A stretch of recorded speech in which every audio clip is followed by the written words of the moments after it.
started this morning. It's my privilege to welcome you here this morning. Chairman Morris had a previous engagement and will be unable to attend with us this morning. At this time, I'd like to recognize Commissioner Barbara McCoy to do our Pledge of Allegiance and invocation. I pledge allegiance to the flag of the United States of America and to the republic for which it stands, one nation, under God, indivisible, with liberty and justice for all. Dear Lord, we come before you this morning, just thanking you for another day. Thanking you for all your many blessings that you have stored upon this board here, as well as a citizen.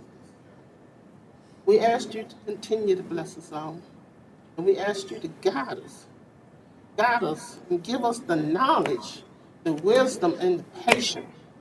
In whatever we do, let the citizens of this county be the first thought in our mind. This is my prayer, Lord. In your name I pray.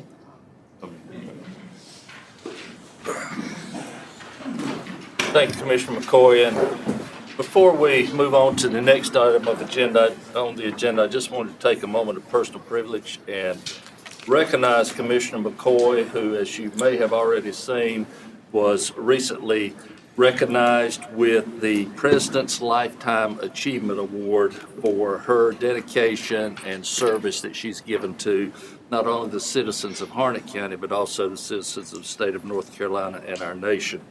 There was a celebration for Commissioner McCoy, in which she was honored along with some other recipients, and we just wanted to congratulate you, Ms. McCoy, and recognize you this morning.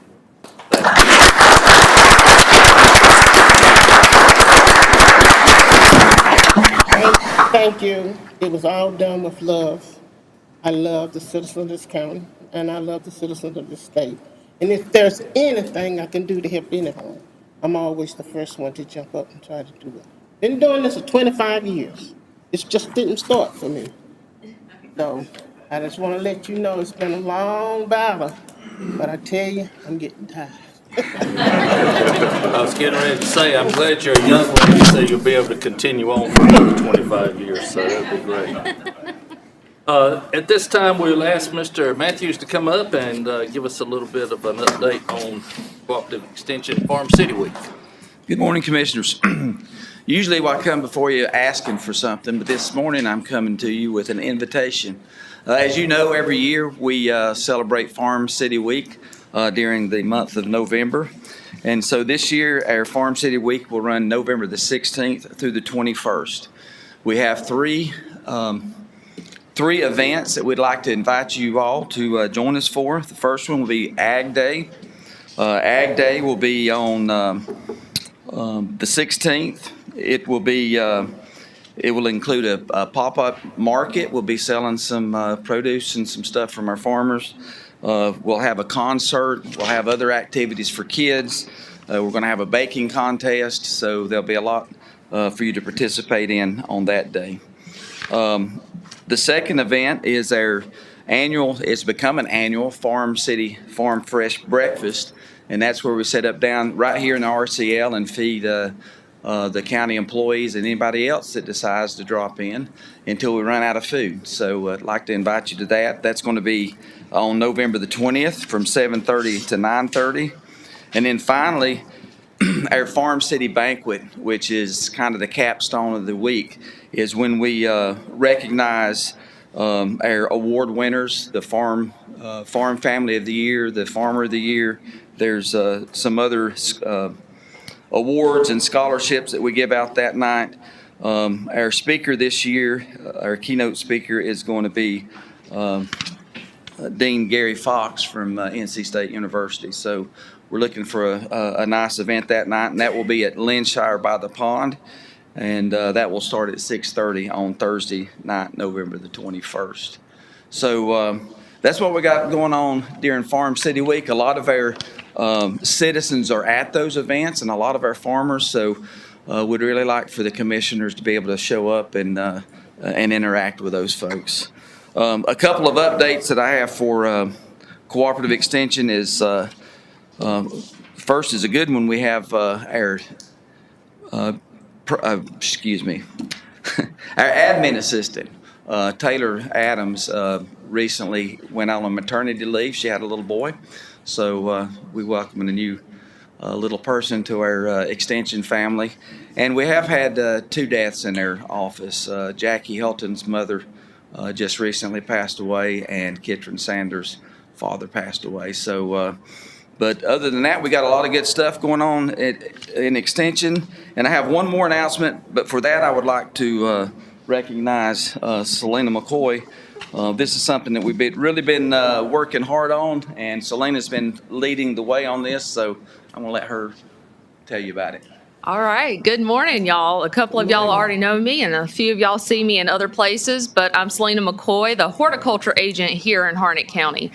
Probably the last time y'all saw me, I was in front of y'all saying, hey guys, we want your permission to apply for a $1 million grant for a farmer's market.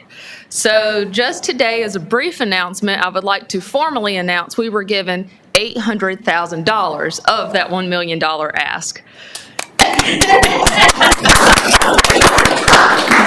I tell you what, seeing some of the smiles I just saw, that made everything that was cherry on the cake right there.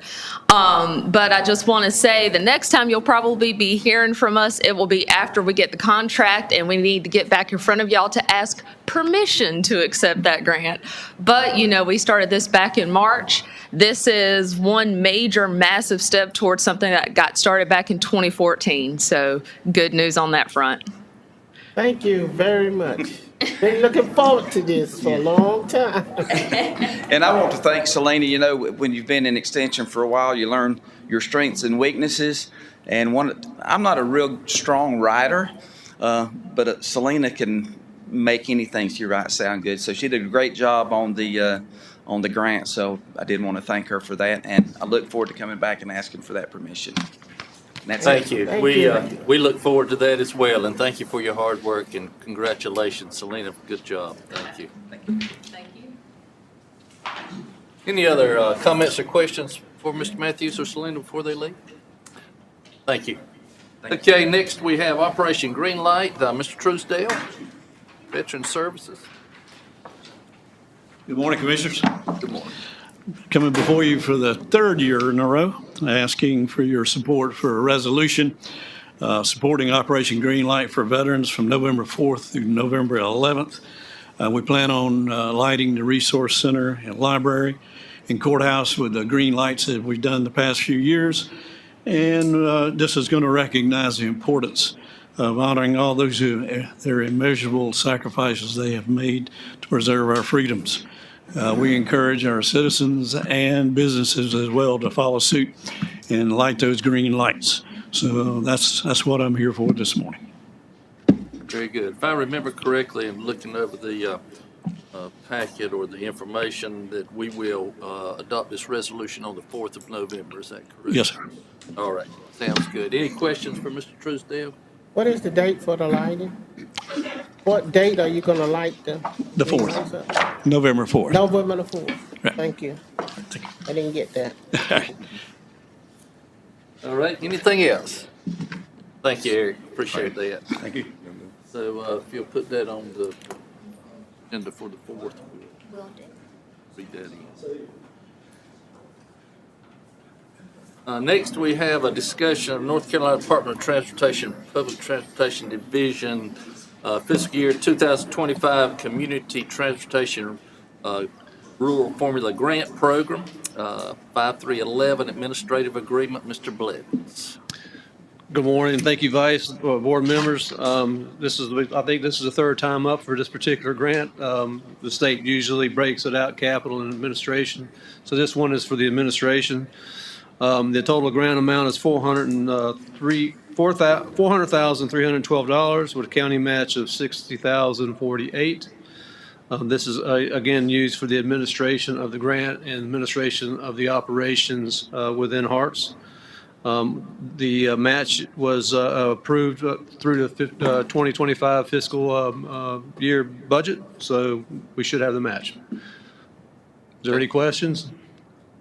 Any questions, Mr. Blevins? So is this will be included in our next budget, or we've already approved Yes. this? I think we've already approved this one now. This one's already been approved. It's already been in the budget for this year. So Very this, good. this is for this year we're in now. Gotcha. This agreement. Okay. I have a question. Any other questions? I need to see you before you leave. Yes, yes, ma'am. Should I come to your office or I can wait around. please do? I think I'm hoping to be in the Campo presentation, so. Okay. All right, thank you, Mr. Blevins. Thank you. Next, we have Development Services briefing on an upcoming public hearing. Sorry. Hello there. Good morning, Commissioners. Pleasure to be here before you all this morning. Development Services does have one case that we're bringing before you. It's Plan 2408-0003. It is a rezoning request to go from the RA20R residential zoning district to commercial. The owner and applicant is Ms. Linda Natoli. The property is a 1 acre property located at the intersection of Bethel Baptist Road and Elliott Bridge Road in Linden. So currently, the property is being used as a private motorcycle club. A little bit of background about the property. There was a conditional use permit which was granted in 2014 for use of the property as a private club. Since the current owner of the property did apply in 2014 for a rezoning, that request was denied by the commissioners at that time. The surrounding land uses consist of single-family residences, agricultural activities. There are some commercial uses in the area as well, including a gas station and a convenience store. Next, we'll take a look at the zoning compatibility map just to show you where there is a section of commercially zoned property located just across the street. So it's adjacent here to the property. So this would not be a request for small scale rezoning. Next, we'll take a look at the land use map. So the current land use of the property is low density residential. However, with the update coming to our land use plan, this would be an area where we would reevaluate to see that land use should probably change to reflect the changing nature of this location. Next, we'll take a look at the site photos provided by staff. And as you can see in the photo, there is a recreational vehicle located on the property. Just so that the board is aware, this is something that our code enforcement officers are currently looking into. They're working with the property owner to gain access of the property just to determine whether or not there is a code violation which exists. Next, we'll move through staff's evaluation. And staff was able to move through the evaluation and answer everything in the affirmative, with the exception of compliance with the underlying land use. And as we stated, this is an area where we would look to reevaluate with our upcoming land use changes. So staff is recommending approval. The planning board voted 4-1 to recommend approval. There was one member who did vote against the rezoning case, and they had earlier in the hearing expressed concerns about the recreational vehicle located on the property. Also at the planning board meeting, there was one resident who spoke. They didn't speak necessarily in opposition. They had questions for the applicant, and then they had some concerns pertaining to noise, potential parking along the right-of-ways, as well as a recreational vehicle located on the site. So that's all from staff, and I'm open for any questions. Thank you very much. Any questions from Ms. Arbor this morning? It's currently zoned residential, Yes, sir, that's correct. R20, RA20. RA20. So they've been operating in violation for, No, sir. So they did have a conditional use permit, which Okay. allowed them for their current use of the property. Yes, okay. that's all right, correct. thank you. And they've had that conditional use permit in place since 2014. Yes, sir, that's correct. Any other questions? Okay. Madam Clerk, we'll put that on the agenda for a public hearing and action on our next meeting. And I did not, and let me back up to item 5. Is it the will of the board to put the grant on consent agenda for next week? Okay Yeah, with it's that? already been approved, so put it on there. Okay, item 7, discuss a request to accept bid for 87 Stonewood Lane. Mr. Page. Yes, good morning, Commissioners. If you recall, we started the upset bid process on this property, 87 Stonewood, that we've owned. It started off, the tax value was a little bit over $10,000. The first bid was $10,000. It did go back and forth a few times, and the final amount is $18,000, so well above the tax value. So that's good for the county, and so I would ask that the county go ahead and accept that final bid and move forward with the closing process. Any questions for Mr. Appel? No. Move to put it on the agenda. Okay. Consent agenda, Madam Clerk. Thank you, Commissioners. Item 8, discuss proposed updates to the Personnel Ordinance, Article 7, Employee Benefits regarding Medicare reimbursement. Ms. Honeycutt. Good morning, Vice Chairman and members of the board. What you have before you in your package is a request from me to discuss the Medicare supplement insurance benefits. I have included in your package a page and a half of kind of discussion points. I'm not sure if you've had a chance to read that, but I'll just kind of briefly go through it. The intent of my discussion is right now, in the ordinance, that Medicare supplement is given as a reimbursement to eligible retirees. I would like to request, as we're going through, that this be changed from a reimbursement to a stipend, and let me kind of go through that if you would. So basically, just a little bit of background.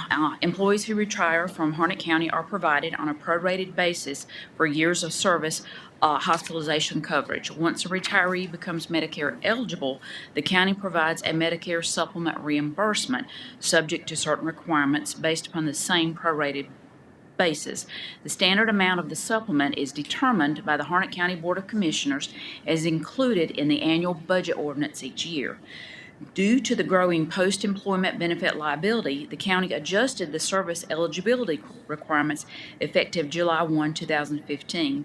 And also included in your package is a portion of our personnel ordinance with red line changes that kind of mirrors the requested changes and how that would impact that. But included in that is are 2 tables, and if Melissa would roll down. So previously, each year of county service that employee had, they got a percentage benefit increase. So if you'll roll down a little bit further to that longer table, Melissa. This one right here. So that was the original ordinance as at benefit period, and you can see every year, starting with 15 years, well, starting with the 50%, every year it increases. Then in 2015, if you'll roll back up, Melissa, to make it a lot easier to handle, we basically, it was revised to say that if you 50% benefit for 20 years of service, 75 for 25, and then 30 for 100%. That was to kind of help us administer that, because it's very difficult when you're keeping it with this manually to keep up with verifying the years of service, and then we reimbursing it based on the right percentage. And also, to be eligible for this benefit or to receive this reimbursement, the retiree has to, when they enroll during open enrollment, they would show proof of payment, bring that to us, and then we would reimburse them based on those guidelines. So where the issue has continued to come in is that, and I think I've kind of listed some of these bullet points out. In 2015, when we changed this percentage, we had 130 retirees. That was regular retirees and then Medicare eligible retirees. That number has now gone up to 208. And of those, right now, we're currently monitoring 140 Medicare eligible retirees. So as that number has continued to grow, so has the administrative burden on our office. coupled with now we're inundated with advertisements for Medicare supplements that have 0 premiums. So if a retiree does not have a copay, or excuse me, a monthly premium, there is not a reimbursement to be made. So there's a little bit of communication with our retirees. Then the retirees are consistently having to prove that they have paid for that. So it's an administrative burden on them. Where my office is having an issue with is there's so many plans, so many percentages, the growing number of retirees. We are spending probably the equivalent, about 75% full-time equivalent to administer that, make sure we are in compliance with our policy, to make sure that these payments go out in a timely manner. One of the other issues that we're having is that as this group of individuals continues to increase in age, so are their cognitive abilities. We're running into retirees who don't remember that they have this, or they go into assisted living. We're losing contact with them because they're moving out of the area to live with family, or they're going into an assisted facility. So that makes that communication process very difficult for us. So my intent of asking for this to be a stipend instead of a reimbursement is that they've earned this benefit amount, so determined by our ordinance, but instead of making them go through the reimbursement of having to provide all of this to us, is if you would give that as a stipend, then they would be eligible to receive this amount of money each month with certain conditions. So because we already have retirees who come to the county's open enrollment for insurance benefits to get either dental or vision to sign up on our plans, they're already accustomed to coming back to us. So we would require an annual contact with that retiree. The information that we would like to collect is basically they would update their current contact information. An individual who, if we could not get up with them, would know their whereabouts, and then also to verify their payment information or their bank account information, because we're sending this information out ACH. I no longer mail out checks because of the potential liability. If that individual does not reach back out to us during open enrollment, then on July 1, that benefit or that stipend would stop. And they would only be eligible to start it back up during open enrollment the next cycle. We've already tried to kind of scale back. We would have retirees, one of the issues that we did have, retirees would come in and bring in a year to 2 years of reimbursements because they would forget. And so basically, it's just a matter of administrative handling this ordinance, if you would. I hope I was trying to be brief, but so it's a lot of information, I understand it, but I would ask that this be effective January 1 of 2025, which would give current retirees time to enroll in an applicable program, Medicare supplement for them. It would allow us to reach out to each individual to explain to them how this has changed, and then to notify them of the requirements. And as I stated, there is an excerpt of how this would impact the personnel ordinance. Chris helped me. Well, actually, Chris did it. He actually was able to slim it down. I think, how many pages did you cut out? 2 or 3? Yeah. So, but I told him he couldn't use that for more words later on. So any questions? So as I understand it, with the current procedures where we're doing a reimbursement, they're still required to come in every year. Well, as their plan information changes, yes, they have to get us the information. So if you sign up for a Medicare supplement today and your reimbursement amount changes, you're required to bring that information to my office. And then from that, I'm able to reimburse you for the next 12 months until, for that plan. If you no longer bring that back in, then I stop. And that's where when that plan runs out, we have that information in front of us. We're trying to get it with the retirees to say, hey, okay, this has stopped, and we're having a hard time finding them. But they're required to bring this information back to us. And with all of the different plans that are out there, the consistency of the information that we ask them to bring, usually it's a declaration page. Some of them get an email. So it's all over the place. And so we either wind up getting a book or nothing at all. And some of them, will actually bring us their bank statements to say, they're drafting this out of my account. And like I stated, it is creating sometimes an administrative issue with our retirees having to come back for continued contact. But to be diligent in how we are administering this plan, I would like to create, they would not necessarily have to come back to us, but to have contact with us once a year to say, yes, I'm still alive and kicking, and, this is where I am, Vegas is great, kind of thing, so. Right. And I appreciate the willingness to streamline the process for our folks who are working with that. Mhm. However, my main interest is going to be what's best for our citizens. Mhm.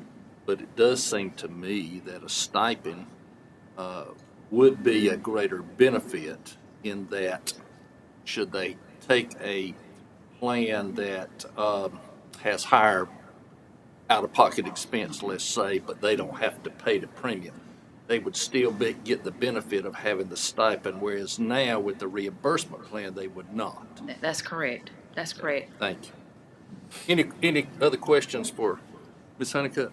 But I have questions. And my questions are concerns. When an employee works for this county and get to the age that they are able to retire, when they were hired, they were promised these benefits from the county. Now, I know in 2014 we did modernize it to some degree. But I'm not going to sit here and say I agree with cutting people that are unable to work and take care of themselves benefits.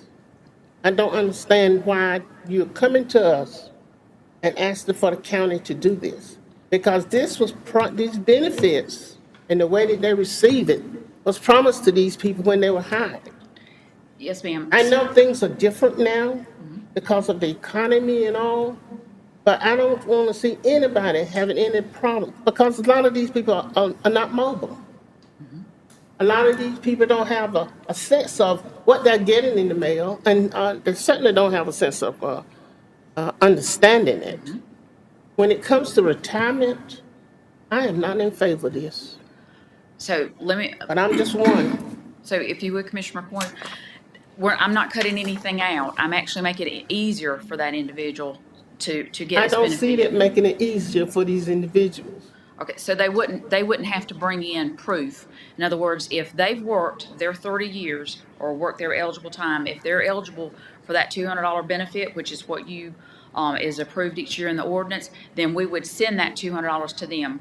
They would not be required to go get a supplement. They wouldn't have to bring proof back to us. They would automatically get it. That would put that money back into their hands. Because you're correct, that is a benefit of being a county employee and that they have worked for. So basically, it's putting that money directly into their hands.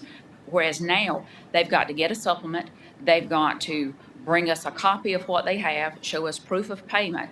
This way, whether they get a benefit or get a supplement or not, they still get that $200 up front. That's the change that I'm asking for. Well, I don't agree with it because I'm retired and I don't want to see no changes in my retirement plan. Okay. And I'm basing it on retirement citizens here in this county. But I'm only one voice. That's it. I'm only one voice. So if I could kind of give you an example, because of some of these plans that these retirees have signed up for, as Vice Chairman Brooks had mentioned, the Medicare, some of them have no monthly premiums, which is a huge attraction for people on fixed incomes. So let's say an individual right now, let's say that they had been paying out and receiving that reimbursement of $200, and they switch to a plan that has a 0 monthly premium. They're not getting anything from the county. So they're not paying anything out. They're not getting anything from us. But where some of the issues are coming in is that as that individual continues on that plan, their doctor's visit, their copays are higher, their out-of-pocket costs are higher, but they're not getting that $200 a month benefit that we've that they have earned. Under the change or the request that I'm asking from the board is that if you change this plan, then they're automatically going to get that $200 a month, whether they have a Medicare supplement or not, whether they have a plan that has a 0 monthly premium. That's money going into their pocket to help them with their prescriptions or their higher deductibles. It's actually benefiting the retiree. I'm not advocating cutting anything. I understand it better now since you said it, but isn't that going to be a lot of administration work for your department? No, ma'am. So with the software that we have now, what we are able to do, we would be able to load the individual into our system with the amount of what their benefit amount would be, and then once we verify their updated information, and right now we probably have about 20 or 25 retirees that are not getting this benefit at all. So what we would do is we would load that individual into our system with their payment amount, and then we would start, verify their banking information, because we do verify that information to make sure that that's a good account. And then we would, at the beginning of each month, automatically send that benefit amount to them. The only requirement that I would ask is during our open enrollment benefit period, we would be in contact with that retiree to verify their current information. Because what we're finding is that sometimes these ACH or these direct payments are bouncing back because they've closed their account. Or in one situation, we had an employee or a retiree that had passed away, and it was during COVID, so communication was not at the best. And we found out. Do you have a continuous plan? We stopped that individual's benefit, and at the time we found out that she had passed away. We found that out a few months later. We stopped her benefit, and then we recouped that money, but her account stayed open, and so we recouped that money. So there is no continuous plan if someone died or whatever? So if the individual passes away, so that's the 12 months. So we monitor the obituaries. We're in contact with HR and with aging. We work with them closely so that if a retiree passes away, that benefit stops because that retiree, has passed away. I'm one voice. And I've said and asked the questions that I wanted to ask because I used to do retirement for individuals. And all I can say is this: when a person reach the age of retirement, they should be given what they are promised with no changes. If you're going to make changes, those changes should affect your new employees, not the employees that have served their time and have been promised these benefits in that way. And then you come up with a change, it's going to affect them too. So right now, if it's approved, then January 1, any retiree who becomes Medicare eligible would automatically get that stipend benefit. So whatever they've earned, they'll start getting it. But that's fine. I mean, because that's moving forward. I'm talking about the employees that have served this county. So the employees right now, if they are currently, so right now, if an employee, let's see, how do I say this without being too confusing? So right now, the max. It's not confusing to me because even though y'all think I do nothing, I have not done that. I used to do retirement plans. I know. I used to negotiate the retirement plans. And what an employee is promised to serve those years, after service of all those years, and my company cutting my retirement. No, you're not talking about cutting it. You're just reorganizing it. To make it easier to get it to the retiree. So Okay. right now, Medicare retirees or Medicare eligible retirees that are under this plan would elect to either stay on the reimbursement or go for a stipend. Because right now, the way the plan was, the ordinance was updated several years ago by a non-staff member, and the way it was worded changed the intent so that it reimburses a percentage of what their cost is, not to exceed the benefit amount. So right now, I can point to several, and it's proprietary, so I can't give out too much information. But right now, you have two individuals. One worked 20 years for the county, another worked 30. and they're both getting a $200 benefit. So what this would do is this would put that $200 benefit back into that individual's hands. So right now, if you've got a retiree who has a higher cost plan, whatever they're continuing under, they would have the option to either stay that way or get just, in other words, just give me whatever I'm due each month. Okay, I'm through. I don't have any other questions. Thank you.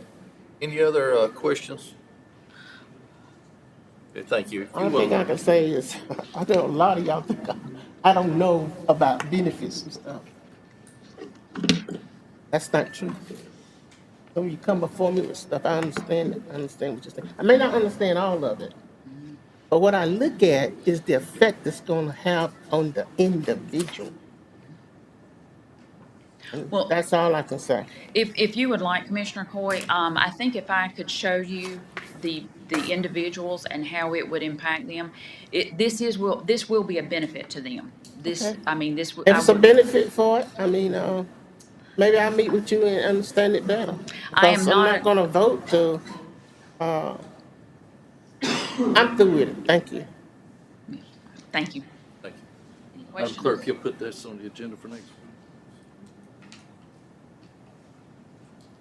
Okay, item 9, review applications for boards and committees. I see we have one reappointment request for Mr. Walter Massey, representing District 1 for Harnett County Board of Adjustment. Boy, do you have any issues with reappointing Mr. Massey to this board? No issues at all. Thank you. I appreciate that. Madam Clerk, if you would put that on the consent agenda for us, please, ma'am. Will do. Okay, County Manager's Report, Mr. Trout. Thank you, Vice Chairman. The only item I have is to bring to the attention of the board that our Jetport Jamboree has been rescheduled for November 16th from 10 a.m. to 2 p.m. We will still have displays and other information out there regarding the Jetport, and anyone that hasn't had a chance to look at the terminal will be giving tours of the terminal. So anyway, that's November 16th from 10 a.m. to 2 p.m. for our Jetport Jamboree. Thank you for that. Mr. Snow, we have need for a closed session. Yes, we do. Okay. Mr. Chairman, I move that the board go into closed session for the following purpose: to consult with the county's legal counsel in order to preserve the attorney-client privilege concerning the handling of certain claims, including the workers' compensation cases of Adam Isbell, IC file number 24-019805, and IC file number 24-769400. I make this motion pursuant to North Carolina General Statute 143-318.11A4. Okay, we have a motion to go into closed session. Do we have a second? Second. Motion is second. All in favor, say aye. Aye. All opposed, motion carries. We go into closed session.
Having returned from closed session, we'll go back into open session and we'll be entertaining the Capital Area Metropolitan Planning Organization, better known as CAMPO, for a presentation and discussion.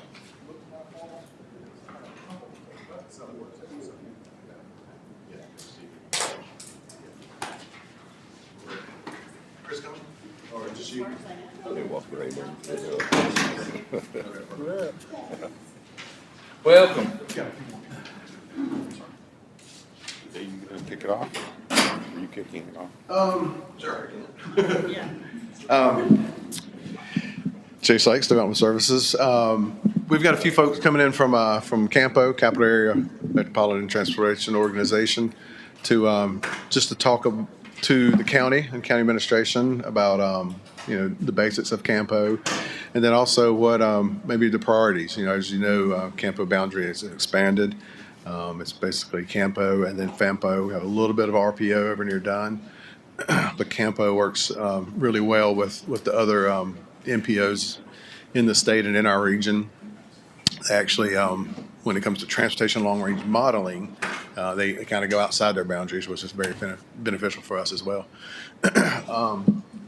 And then we've also got some other folks coming in as well, NCDOT, folks from our airport, and others. We can,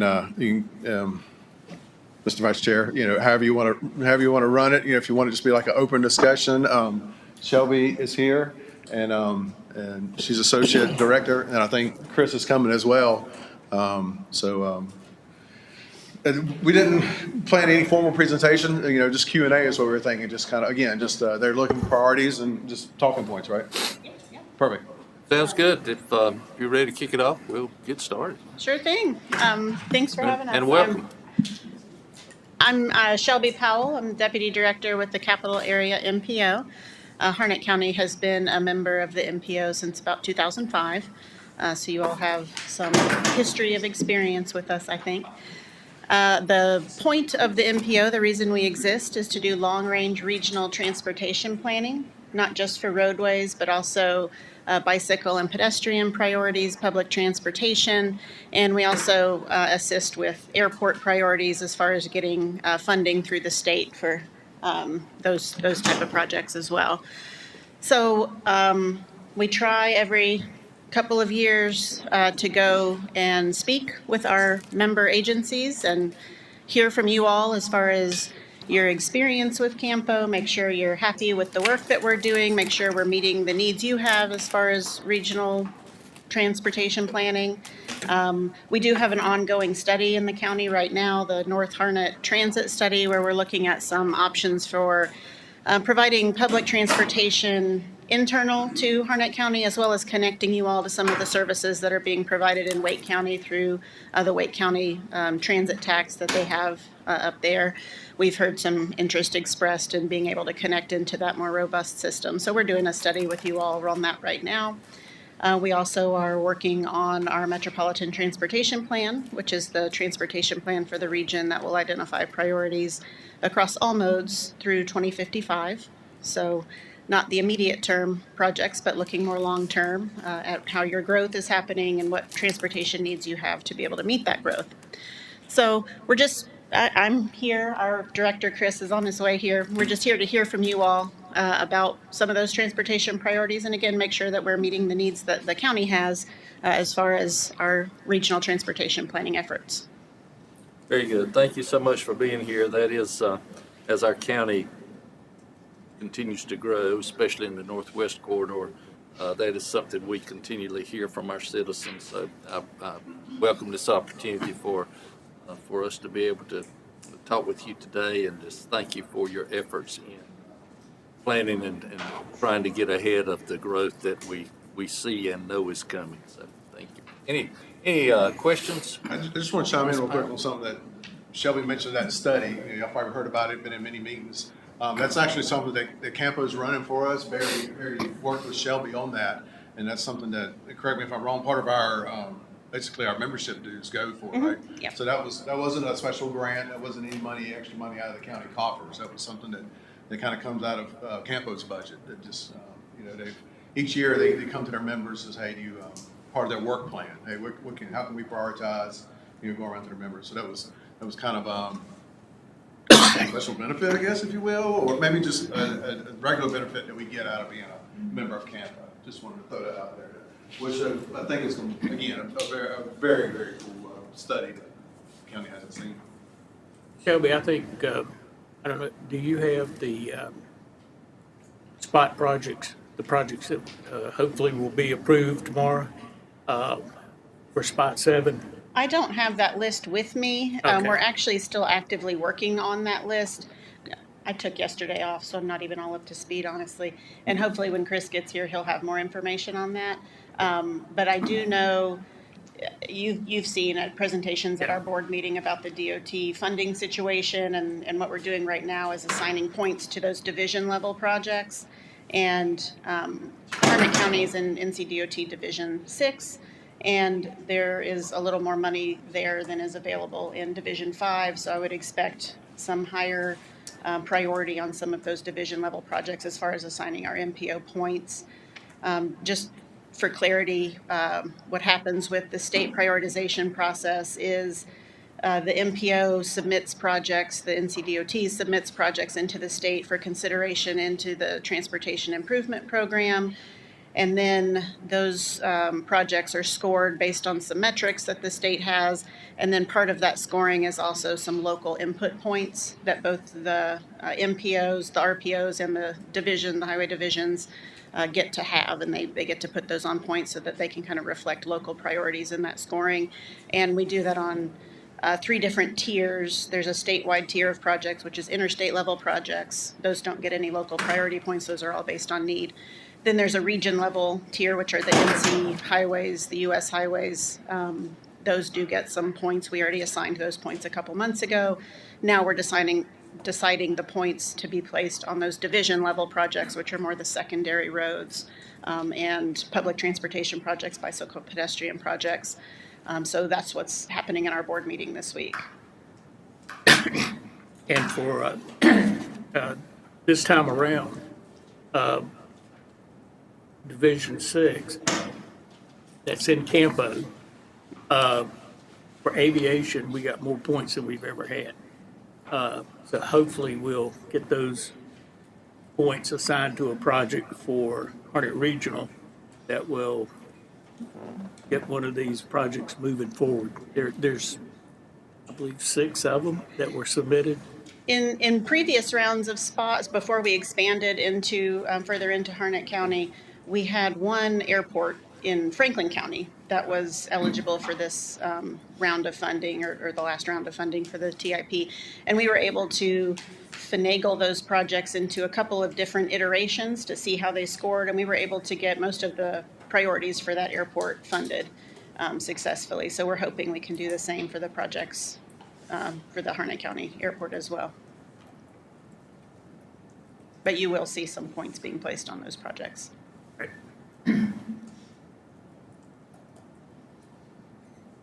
Any other questions? How much money, I haven't looked at the numbers, how much money is typically flowing through Campo on an annual basis towards supporting the transportation project? So what is the decision-making authority looking at each year for approval? Right. So Campo is funded primarily, so we're a planning organization, right?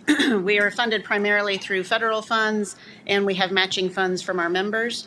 And that's what funds our staff activities, our planning work, the studies like what Jay mentioned. And then we also, because we're a large size MPO, get what's called Surface Transportation Block Grant direct allocation funding from the federal government. And we program about $25 million a year of that money onto transportation projects through our LAP program, which is our locally administered projects program. So that the MPO has complete control over how those funds are programmed and spent. And so we do have that competitive process that operates through Campo. We have projects submitted between August and October. Those get scored and programmed into the TIP in the January-February timeframe for the following federal fiscal year. And those funds typically require a 20% local match. We do have jurisdictions that will put more of a local match on to make their projects more competitive because they are scored based on the funding that they're using out of our federal funding pot and the benefit that you're getting from those projects.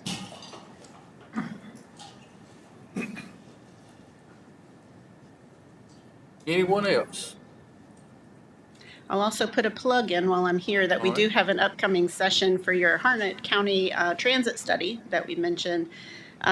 We are putting together some options for service. Some of you may have been involved in some recent public engagement that we did and some recent focus groups and stakeholder meetings. And we have a consultant team putting together some options of how we might meet the demands that are in existence now, as well as stepping through to meet some demands that we kind of forecast into the future. And so we want to have a workshop that's going to be held in November. You'll all be getting invitations if you haven't already to come participate in that and hear about different options for how things like that have been funded, how much that might cost, what those benefits might look like. So I'm hopeful you'll be able to participate in that session.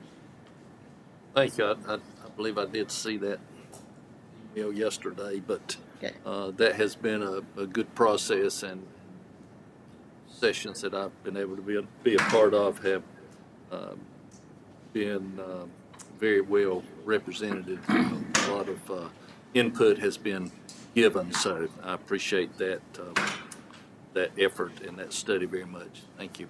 Yeah, thank you. We've been pleased with how that's been going as well. And after we kind of narrow down what the viable options are and the options that are more favored by leadership here, then we'll be going out for another round of public engagement later on, probably, after the holidays, after winter, and get some more public feedback on how to roll those things out. Very good. Thank you. Anyone else? Now, I see Chris has arrived. If anyone has any questions for him. I had one other one that I thought of, and maybe Chris could answer as well. So this recently, as we went through the process, Campo expanded its boundaries and covered new additional areas. And that was good for us because we added some additional areas with Lillington and the airport and so forth. Is that something, when will that be looked again at? I think we saw FAMPO has moved north and is now covering more of our county as well. And other than the one little area over by Dunn, we are now covered by 2 planning organizations very well. And just process as you guys go forward with that in the future. For expanding the MPO again? Yeah, is there, what's the next time that we look at that again as far as We your boundary? typically look at that every census. So it's, all of our geography is based on census geography. So every 10 years when the decennial census happens, we take all the data, and typically what's defined as our urbanized area that has to be in the MPO shifts and changes somewhat, and sometimes the definitions of what that is shifts and changes somewhat. So that's the foundation of our boundary. And then we look out to the future to make determinations on what we think will be urbanized within the next 20 to 30 years, and that's kind of where our boundary reaches to. With this kind of larger expansion into Harnett County, I think we've probably got you all covered between the 2 MPOs as far as urbanization in the future. But we're not even technically finished with our expansion this time because we're still waiting on some signature pages. But And I guess what I was getting at is, as this whole metro area grows, who else might we be seeing as a partner, a new partner of Campo is kind of what I'm really going towards. Is we know we're covered now, but who else might be a part of the organization that we're a part of as we look at the future? Sure. So we expanded also when we did this expansion, we expanded into Chatham County. So they're a new MPO member now. We also butt up to the Durham Chapel Hill Carborough MPO on the west side. So I wouldn't foresee us expanding any further west. I think there's potential for expanding kind of to the north and east. Right now we go up to Franklinton in Franklin County and up to Creedmoor and Butner area in Granville County. We've had interest throughout the years from Lewisburg, kind of wanting to come in and not wanting to come in, kind of back and forth. They didn't determine that they wanted to come in this time, so that's always an option next time if they, change their mind or if our urban boundary grows that much. So I would foresee some of that growth. Johnston County, as you know, is rapidly urbanizing to the southeast of our boundary. We go to the Clayton Archer Lodge area, kind of almost to I-95, but not quite. There's a string of communities along I-95 where if we took in one, we'd have to take in all like 7 or 8 of them. Okay. So that could be a potential expansion as well. Okay. Did you want to add anything else? All right. I'd like to, I will let Chris respond to your question earlier that I didn't know the answer to. If you want they were asking about specific spot projects for division points that are going to go before the board this week.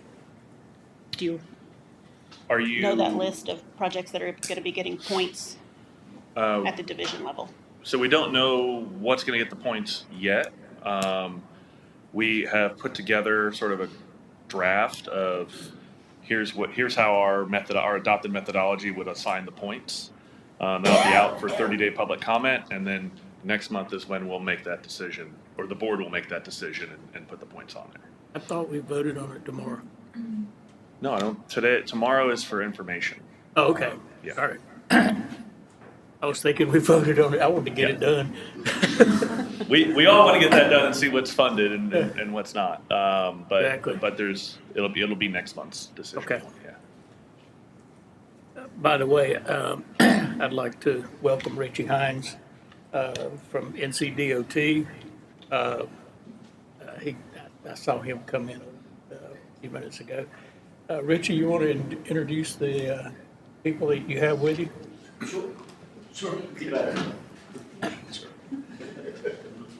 Thank you, Commissioner Weatherspoon. I'm Richie Hines, District Engineer with DOT. I cover Harnett County as well as Cumberland County. And with us today, we have Rob Stone, who's our Deputy Division Engineer, Lee Jernigan, who's our Division Engineer, and then Philip Hart, who is a Division Planning Engineer. Thank you. Thanks, sir. Thank you for being here. Any other questions? Now's your chance. Okay, well, hearing no other questions, I do want to thank you for the update and for visiting us this morning. We are, personally, I just like to say, I can't speak for everybody, but I am excited that more of our county, especially encompassing the 421 corridor, has been included in CAMPA, and excited about the increased relationship and communication that I foresee on the horizon for us. And as I'm sure Mr. Weatherspoon has shared with you and the board many times, we have really sought to bring our jetport to the point that we believe it can be, and be the economic driver for our county that it can be. And we just welcome the relationship and the opportunity to work with y'all to meet the needs, the immediate needs that we see there. And again, thank you for being here this morning. Is there anything else to come before this board this morning? Motion to adjourn, Mr. Chairman. Okay, have a motion to adjourn. Do I have a second? Second. Have a motion and a second. All in favor, say aye. Aye. We are adjourned.